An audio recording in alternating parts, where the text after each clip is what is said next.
Welcome to my podcast. Today I'm going to talk about another case that you might face in this clinical setting. So basically, after you introduce yourself, as always, agree that double check the patient name, date of birth. The patient might be a mature male or female who present with certain concern. They have noticed maple around them. They notice as well that they getting like bluish discoloration in their face or their fingernails, and they notice that it has been ongoing for some time, and it's more pronounced with sun exposure. However, for the last couple of months, they noticed that it's increasing, and they started to be worried, and they wanted to know some answers. And apart from that, they are fit and well, and they might have like hypertension, and for which they're taking Ramambril, and they're under control. However, the patient might say that since COVID-19 pandemic, I've been taking supplement from the local herbal medicine practitioner for my joint just to keep them supple and healthy.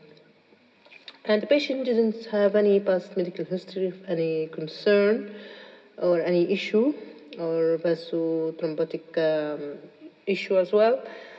And just they wanted to know what's going on and what's their condition, that it's just obviously affecting them, and they don't know what's going on.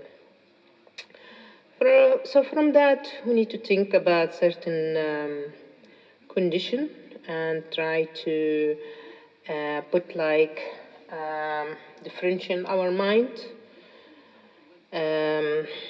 So first thing that we could think of, as we always know, any cyanosis or any bluish discoloration that we need to make sure whether it's central or peripheral.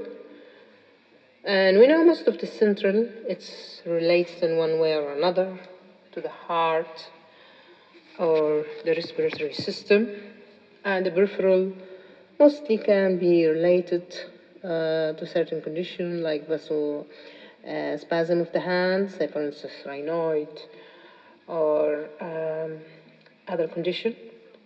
However, as I mentioned, the patient is fit and well, doesn't have any other problem. They don't. Their hands, they're quite warm, normal. It's not cold. It doesn't have that kind of bluish and then followed by intense redness. It doesn't feel cold.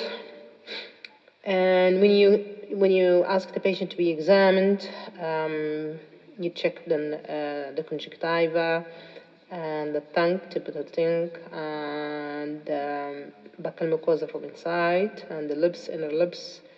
You didn't notice anything, just basically the skin like having a grayish, bluish hue, and their fingernail is bluish as well. From that concept, you need to think there is a certain condition that patient can become bluish, which is called argyria. And we know this condition is kind of gradual, bluish grayish skin discoloration, mainly due to the silver particle, which participate in the skin, the mucous membrane. And we know from history, or from the one that we know in the literature, most of the common cases, potential known hazards or sources, is basically either occupational, recreational, whereby the silver is in the mining, for instance, or manufactured, or those people who have like photographic processing. It has been linked to certain medication like topical nasal irrigation, which contains silver salt, or the eye drops and wound dressing as well. And as in the case here, it seems to be like dietary supplement which contain colloidal silver, and it's widely marketing for arthritis, diabetes, immune support, surgical and dental procedure, say for instance like silver suture and amalgam, as we always know. And also it has been stated in certain cases, like nowadays in the West, we have this fashion of inserting silver jewelry, say for instance in the tummy, in the umbilical hole and our button, and also all kind of insertion, as we all know: earring, eyebrow, nose, tongue, lips, nipple, intimate area, you just name it. So the silver exposure basically depends on lots of factors. So it depends on the dose, how much the dose patient is taking, the way they take it, what sort of form, and how long they're taking this silver. So it's the duration, and of course the route of exposure, whether it's pills, injection, solution, drops. And as we all know, usually the manifestation will start with the gums, mucous membrane, and then it will expand to the skin.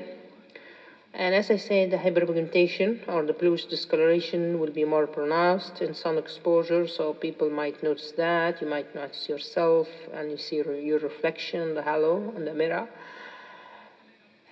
So basically that's including the face, neck, arm, hands, legs, fingernails, conjunctiva, mucous membrane, all of that can be affected. So in order for us to confirm that, we'll ask the patient that we need to take like a biopsy, could be like punch biopsy, in order to confirm the pigment deposition. And of course, we need to advise the patient to cease from taking this herbal supplement and try to avoid sun exposure and use sunscreen in order to stop worsening of the condition. However, in the cases if they have venous thromboembolism, usually they present with central cyanosis, and they will have sign of desaturation, so that's one of the differentiation you need to think of. There's another condition called Eisenmenger syndrome, which is with a typical presentation of heart failure and pulmonary vascular plethora and the right side heart failure. And another condition is called methylhemoglobinemia, which present as well with the central cyanosis. So I need to explain all of that to the patient in order for them to understand the reason for this discoloration, and in order to tackle the problem by advising them to stop taking the thing they are taking. So by that, I hope that I covered one of the cases that you might come across, and how you can negotiate the patient to stop what they are taking. And as we can see nowadays, there's a lot of promotion about strange things like, I don't know, just to say, it's usually in the salon, and they call themselves injector. I see them on the social media promoting for IV drip vitamin, or boosting your energy and stuff. It feels very bizarre and weird, and I don't think it has any evidence-based thing. But people obviously, they're taken by those kind of things, and we have to be more careful, especially when it comes to something to be injected in our body without knowing the source and the constitute of that thing, which will obviously might cause issue that we don't need at the first place. I hope by that I covered one of the topics that you might come across. Let me know in the comment if this was useful for you, and if you come across something similar. And I see you in another podcast. Thank you.